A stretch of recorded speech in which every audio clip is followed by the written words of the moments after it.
उपराष्ट्रपति मिलेगा।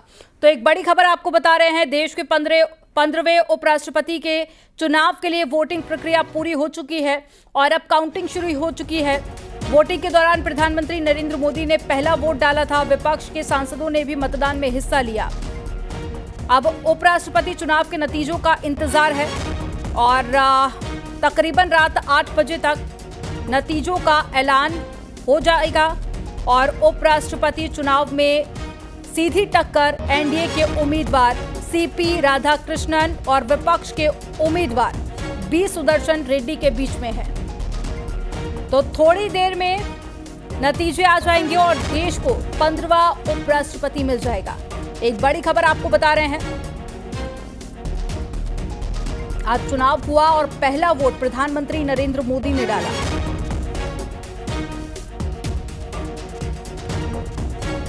उपराष्ट्रपति चुनाव के लिए वोटों की गिनती शुरू हो चुकी है और आज ही नतीजे आएंगे, तो थोड़ी देर में नतीजे भी घोषित कर दिए जाएंगे। एक बड़ी खबर आपको बता रहे हैं,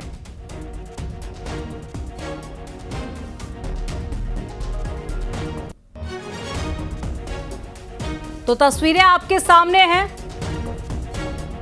जब तमाम नेता पहुंचे और एक एक कर सभी ने वोट डाला।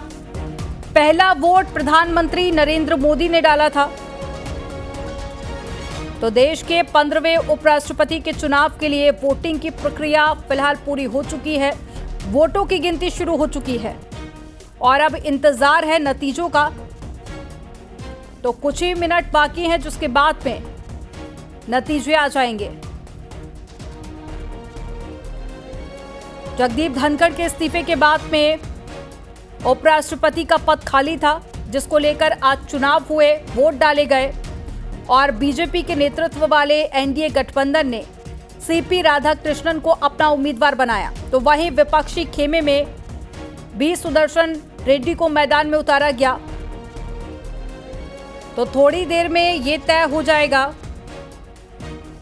कि एनडीए या फिर विपक्ष के उम्मीदवार में से कौन उपराष्ट्रपति पद का चुनाव जीतेगा।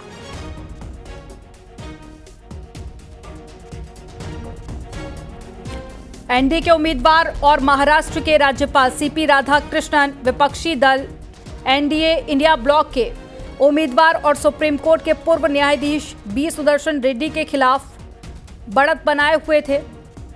जो अपडेट्स आई, हालांकि क्रॉस वोटिंग की भी आशंकाएं हैं। मतदान संसद भवन में सुबह 10 बजे शुरू हो चुका था, जो शाम को 5 बजे तक चला और 6 बजे मतगणना शुरू हो चुकी है और थोड़ी देर में नतीजे भी सामने आ जाएंगे।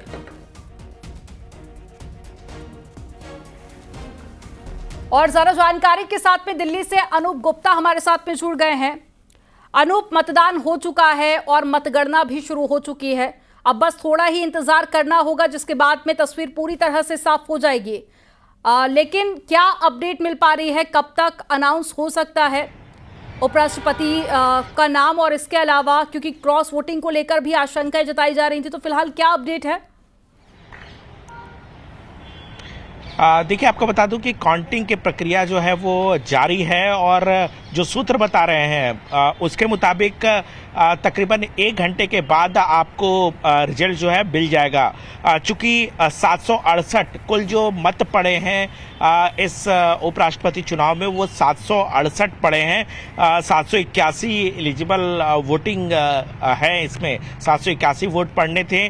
चूंकि 13 अब्सटेन किया है, आपको मालूम है बीआरएस, बीजू जनता दल और शिरोमणि अकाली दल और इंडिपेंडेंट कैंडिडेट ने 13 ऐसे हैं सांसद जिन्होंने अब्सटेन किया है। इसका मुताबिक इसका मतलब है कि 768 कुल मत पड़ा है।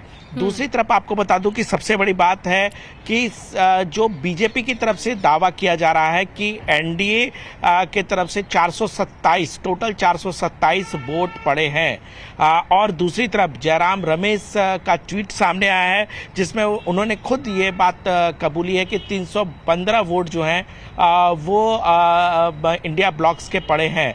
इसका अर्थ ये है, अगर सिर्फ दावों पे अगर हम जाएं, चाहे वो बीजेपी की तरफ से जो दावे किए जा रहे हैं या फिर इंडिया ब्लॉक की तरफ से जो दावे किए जा रहे हैं, यानी कि समीकरण स्पष्ट है कि आसानी से जो एनडीए के जो कैंडिडेट हैं वो इस चुनाव को जीतते नजर आ रहे हैं। यानी कि अगला जो उपराष्ट्रपति होगा वो इंडिया अलायंस के कैंडिडेट ही होंगे, ये अब साफ हो गया है। हालांकि अभी आधिकारिक रूप से, चूंकि अभी काउंटिंग की प्रक्रिया चल रही है, ऐसे में तकरीबन 1 घंटे का समय आप कह सकते हैं कि इंतजार करना पड़ेगा। उसके बाद तस्वीर जो है वो हम सबके सामने होगा। जी, यानी कि तकरीबन माना जाए 8 बजे तक ऑफिशियल तौर पर इसका ऐलान हो जाएगा।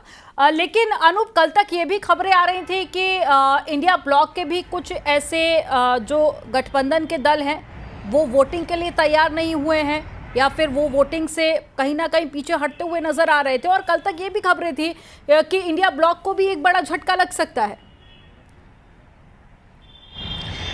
देखिए, अगर हम सिर्फ कांग्रेस की अगर हम बात करें तो तकरीबन 325-326 का दावा जो है इस वोटिंग प्रक्रिया से पहले उनके तरफ से की जा रही थी। अब चूंकि वोट पड़ चुका है, ऐसे में जयराम रमेश ने जो ट्वीट किया है उसके मुताबिक 315 जो है वोट उनके पड़े हैं। इसका मतलब कहीं ना कहीं 8, 9, 10 का जो आंकड़ा जो ज़्यादा बताया जा रहा था वो या तो वो उन्होंने अब्सटेन किया है या वो वोट में शामिल नहीं हुए हैं। तो ये कहीं ना कहीं दिखाता है कि वोट कम पड़े हैं।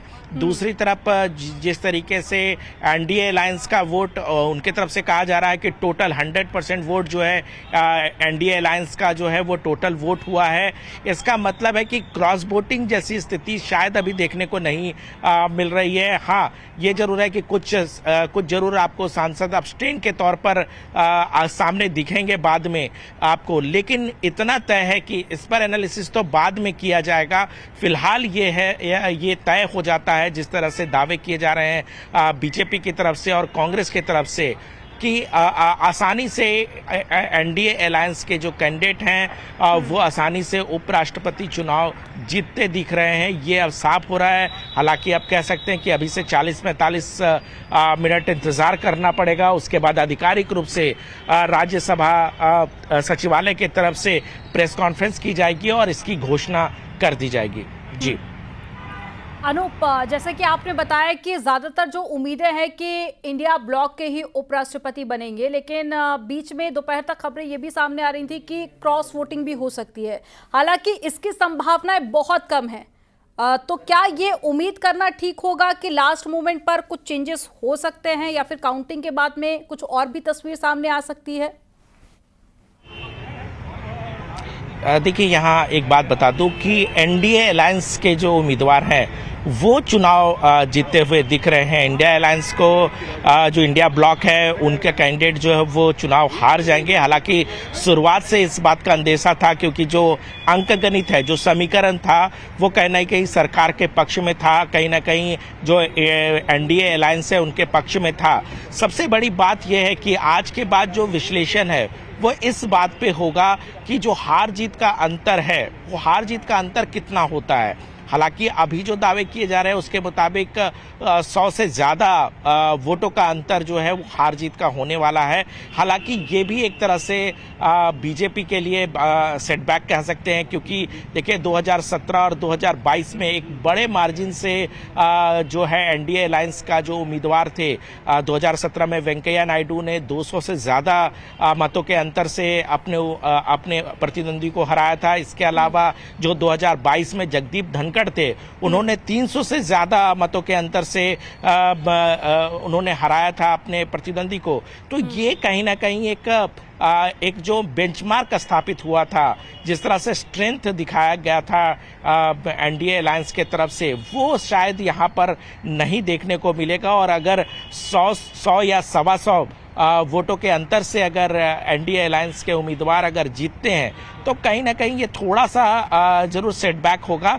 लेकिन देखिए स्ट्रेंथ घटा है, लोकसभा में सीटों की संख्या घटी है एनडीए अलायंस की, तो उसका असर देखने को मिलेगा। लेकिन ये जरूर बीजेपी के लिए और खासतौर पर एनडीए अलायंस के लिए ये जरूर संतुष्टि होगा कि अपने उम्मीदवार को उन्होंने आसानी से जितवा दिया इस चुनाव में। जी बिल्कुल। और पहले भी जिस तरह से नंबर पे हम लोगों ने नजर डाली थी तो उसमें भी कहीं ना कहीं जो एनडीए अलायंस था वो कहीं ना कहीं उनका पलड़ा ज्यादा भारी नजर आ रहा था और उम्मीद पहले से ही थी कि एनडीए के उम्मीदवार इस चुनाव को जीत सकते हैं।